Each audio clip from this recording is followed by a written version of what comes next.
Bonjour à tous, nous allons terminer notre semaine en Toscane pour faire un beau paysage afin d'avoir un beau souvenir.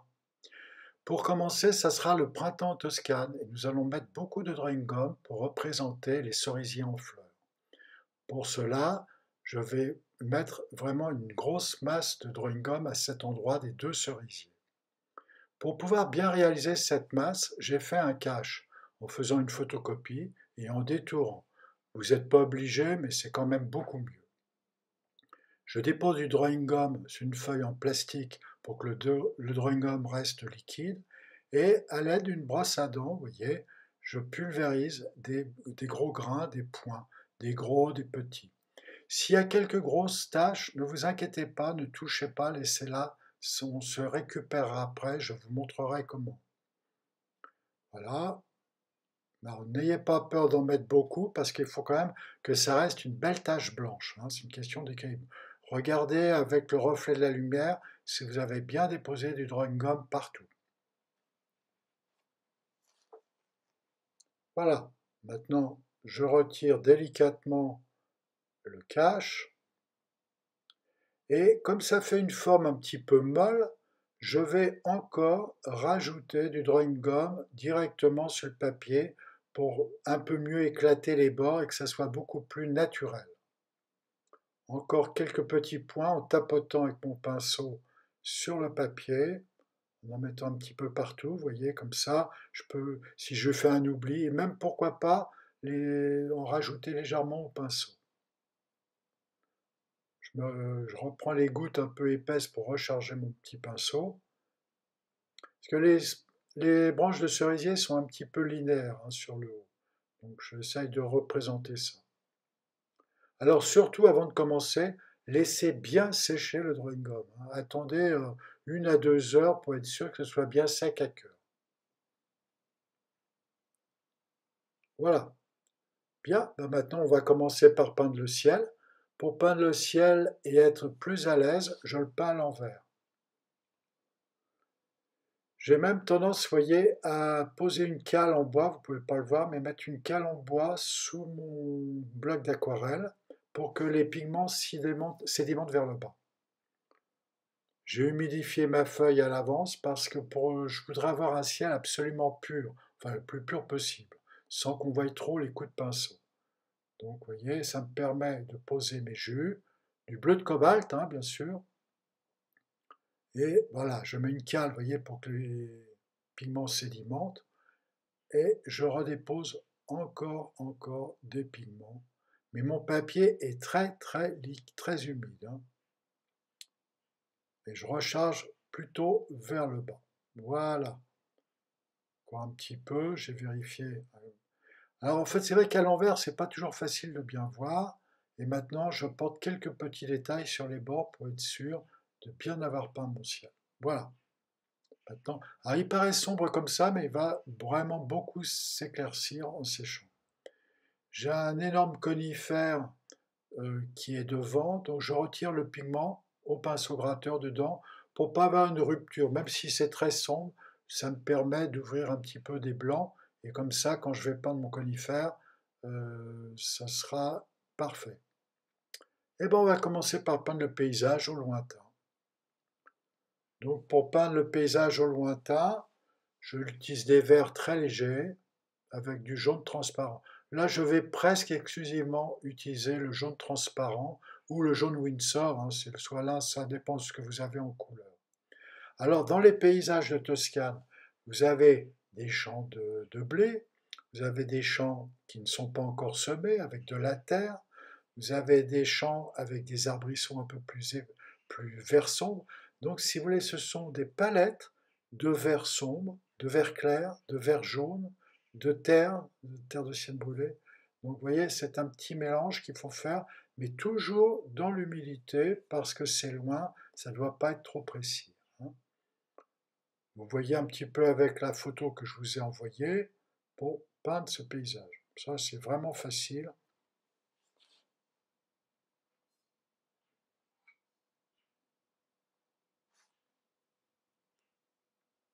Là, la terre vient jusqu'à devant, donc pour être sûr de bien m'arrêter à la bonne hauteur, je fais une petite bande en bas pour bien avoir un repère, si vous voulez.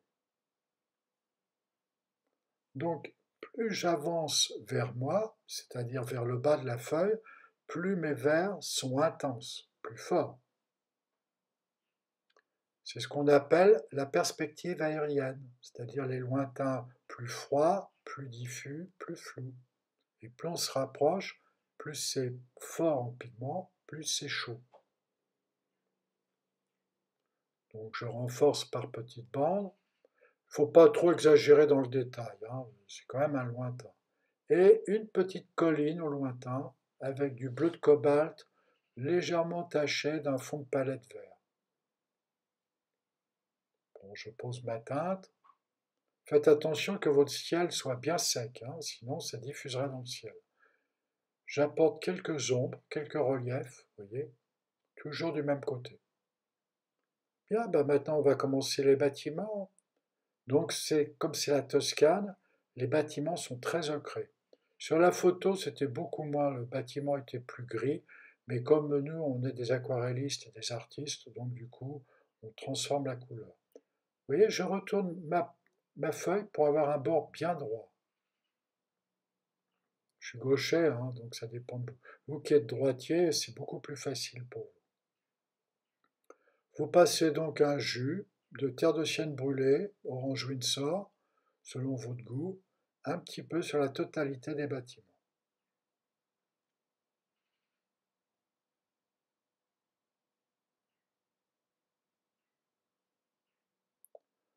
J'utilise de l'alizarine crimson, un petit peu de marron de périlène, et je commence à ocrer un peu plus les murs. Je profite que mon papier est encore humide pour pouvoir le faire. Mais après, nous continuerons toujours à assombrir ces murs, même sur le papier sec.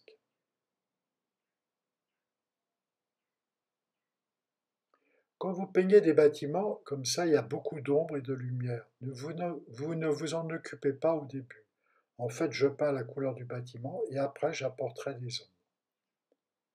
Pendant que le papier est en train de sécher pour les bâtiments, je passe déjà un premier jus de jaune Windsor, jaune transparent, taché de bleu Windsor, mais vraiment à peine, c'est vraiment très jaune, hein, au départ.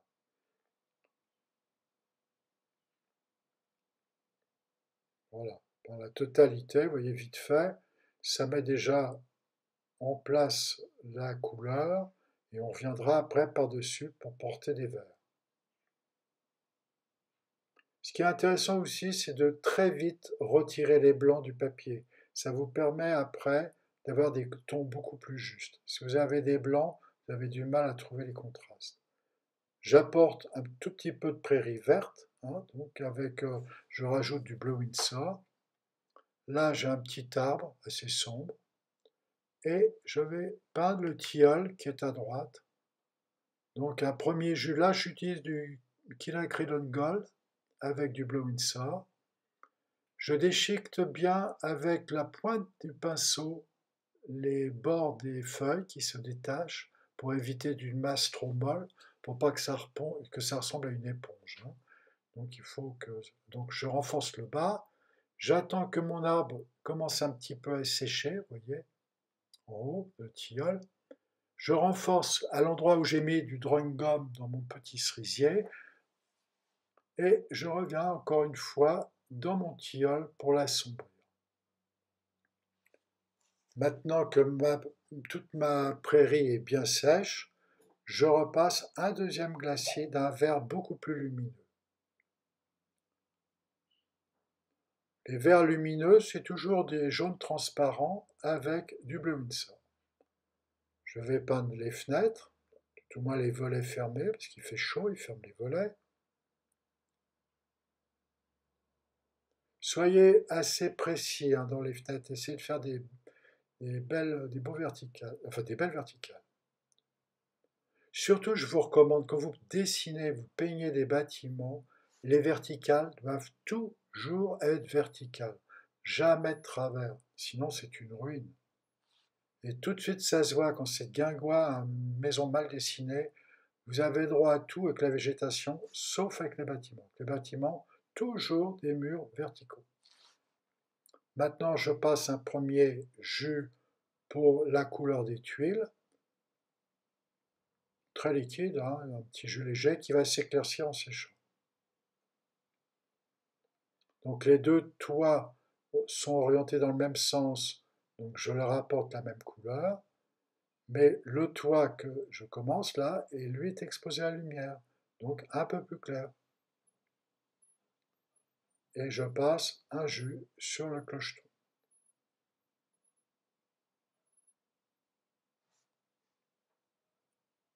Je peins des petites hachures pour les tuiles, c'est largement suffisant, je n'irai pas au-delà.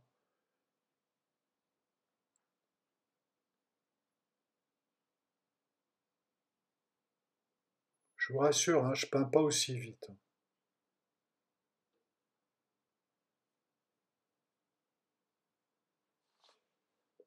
Toujours penser à assombrir sous les toits, hein, pour les petites ombres portées et adoucir le bord qui se diffuse légèrement.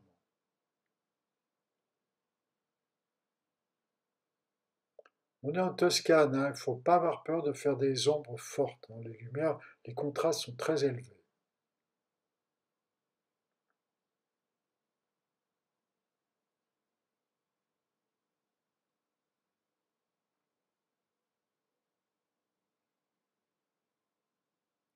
Là, ce toit doit être très très lumineux, vous voyez, je mets très très peu de couleur. Je peins les tuiles faîtières. Bon, ça c'est fait avec du brun Vandyck et du marron de Pérylane, hein, ou Alizarin Crimson. Laissez une toute petite lumière là dans le trou, on voit au travers. Bien assombrir, hein, n'ayez pas peur d'apporter, parce que quand on peint ça s'éclaircit, donc souvent je suis obligé de revenir en deux fois. C'est aussi une précaution, parce que si je peins trop sombre tout de suite, après c'est difficile à retirer. La beauté de ce bâtiment, c'est qu'il est complexe, il y a plein d'emboîtements, de petites maisons, de petites choses collées. Là, il y a vraiment, les pigments sont encore très humides en bas, donc très chargés en couleurs. En plus, ça va être vraiment joli, ça va apporter vraiment une note colorée avec les verts de la prairie. Ça va être très très joli. J'assombris avec de l'alizarin crimson cette partie-là. Donc je pose un jus, vous voyez, très pigmenté, et avec le doigt, hop, je frotte un petit coup. Ou le pinceau gratteur, c'est au choix. Le pinceau gratteur que j'utilise est toujours un pinceau avec le bout arrondi, hein, c'est jamais un pinceau droit.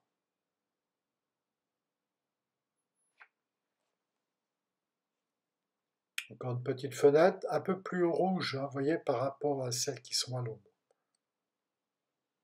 Encore à assombrir sous les fenêtres, vous voyez, ça s'éclaircit tout ça, hein. Faut apporter vraiment de l'ombre. Quelques tuiles. Les hachures, faites-les plutôt à jeun, hein, évitez de faire ça après un repas.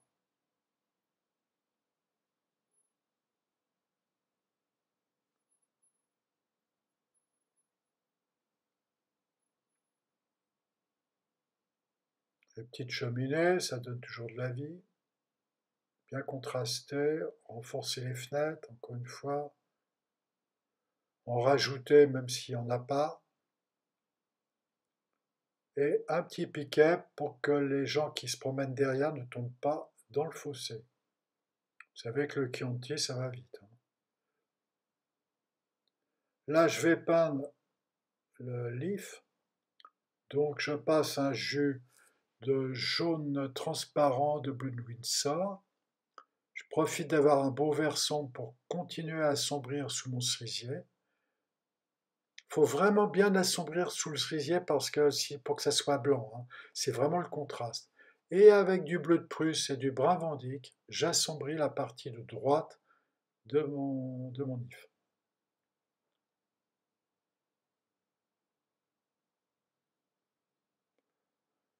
Je vais peindre le tronc de mon cerisier, m'occuper du gros cerisier maintenant. Donc brun Vandyck et bleu d'un entraîne pour avoir des marrons très sombres. quelques branches, très fines, hein, les branches. Et vous ne faites pas toutes les branches continues, c'est un tout petit peu en pointillé les branches. Mais là, il y a moins de problèmes parce que comme il y a beaucoup de drawing gum, ça fera le pointillé. J'assombris aussi sous le cerisier, comme s'il y avait finalement un gros paquet de feuilles en bas, ce qui est le cas d'ailleurs, et puis les fleurs en haut. Donc une fois de plus, je vous rappelle, comme on a mis beaucoup de drawing gum, pour que les fleurs soient vraiment blanches, il faut bien assombrir derrière ce drawing gum. Là, il y a une petite haie, très simple, hein, toujours la même couleur que j'ai peint avec l'if. C'est cyprès, d'ailleurs je dis des ifs, mais c'est un cyprès.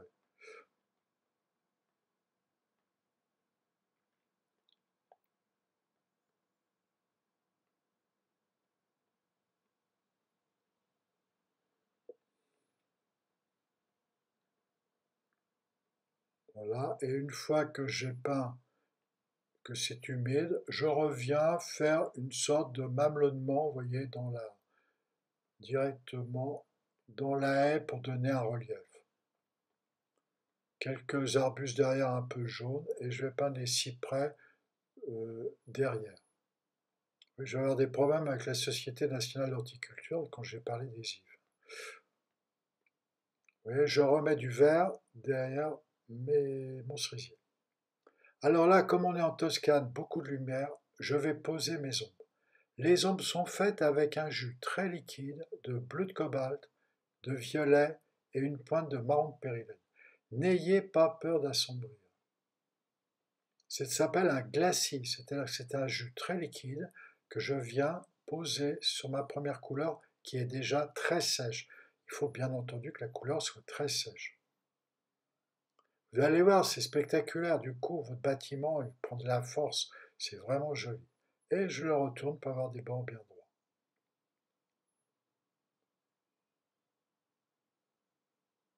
Voilà. Je repose encore du pigment. Si je vois que ça s'éclaircit, je remets du pigment. Et donc, il faut peindre tous les murs qui sont orientés vers nous avec de l'ombre.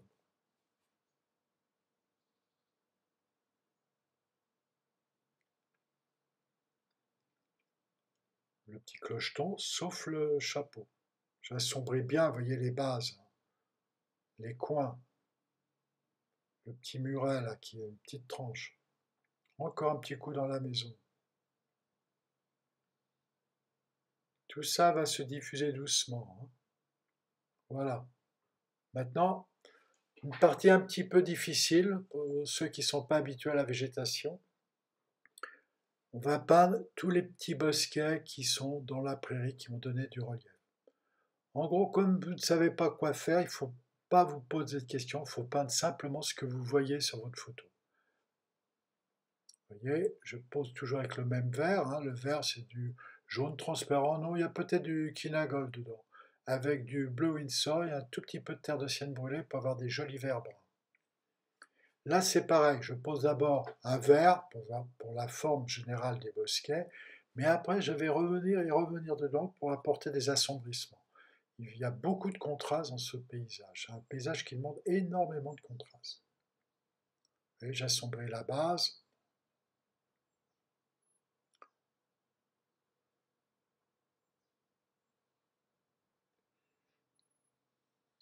Alors, il y a deux parties sombres. Il y a une première partie que je viens de faire qui est au bord du talus. Si vous voulez, il y a un talus, là, le premier que j'ai fait.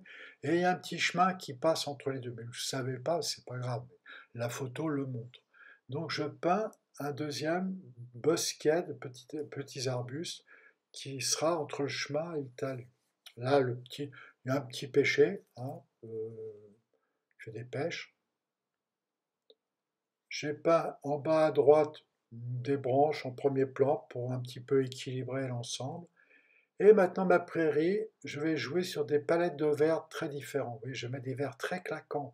Là, ces verts-là, c'est vraiment du jaune gold, du jaune, pas gold, du jaune transparent ou jaune Windsor, presque pur, très chargé en jaune et légèrement taché de bleu Windsor. J'assombris bien ce deuxième bosquet qui est de l'autre côté du chemin. Là, j'assombris encore. Vous voyez, c'est vraiment c'est du coup en assombrissant, les lumières sont encore plus lumineuses. Et vous faites dégouliner un peu la végétation sur la prairie. Quand je dis dégouliner, c'est pas le bon terme, mais en tout cas la végétation va s'étendre si vous voulez, sur la prairie.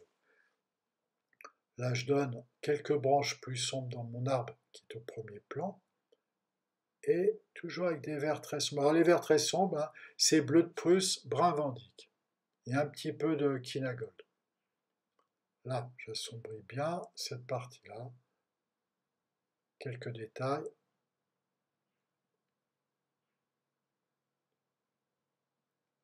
Et je fais quelques branches à mon petit pêcher.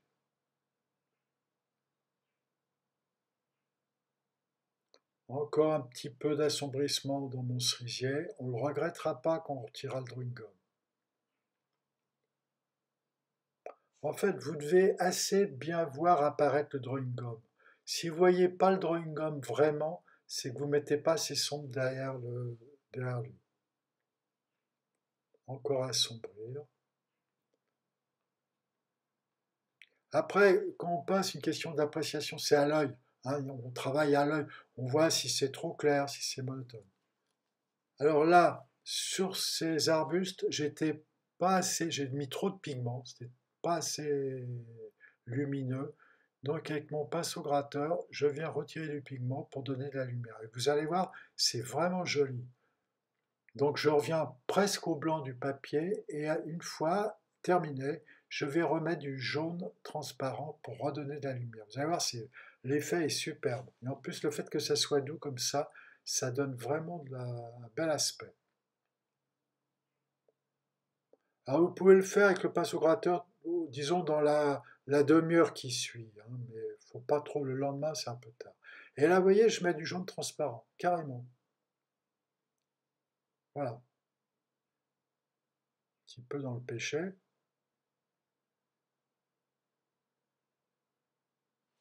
Je vous rappelle que les pêchers sont en fleurs avant les cerisiers, donc c'est normal qu'il est vert.